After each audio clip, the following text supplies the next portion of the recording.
Sizlar qaysi asarni tayyorlab keldingiz? Nafisa bilan demak Nozanin Moni laqabli kichikcha asar muallifi kim edi? Bodo Shefer. Demak, asar qaysi jihati bilan sizga yoqdi? Asarda oq labrador Kiraga topish sirlarini o'rgatgan. Menga juda ham yoqdi. Menga Kiraning intiluvchanligi va maqsadga harakat qilishi yoqdi. Bu asar o'zi pulni taqsimlash va pul topish sirlarini o'rgatishi mumkin. Yaxshi. Demak, asar haqida bu nimasi tasvirlagan? Bu muvaffaqiyatlar kundaligi Kiraga. Yaxshi. Kundalik tutgan edingiz-a? Oldingizda bu-chi?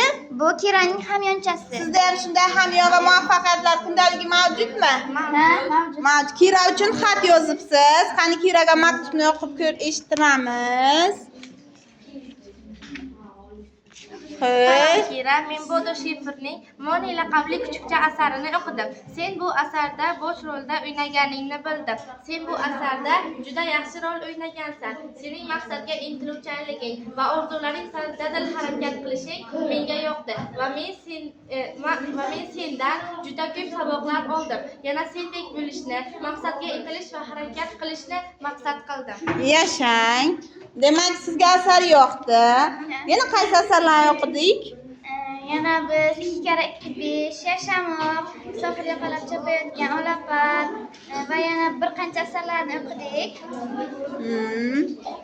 Eng yoqtirgan asaring qaysi bo'ldi, Nozanin? Menga Moni laqabli kichikcha Yashamoq, yana Altimyo'da yoqdi. Sengachi?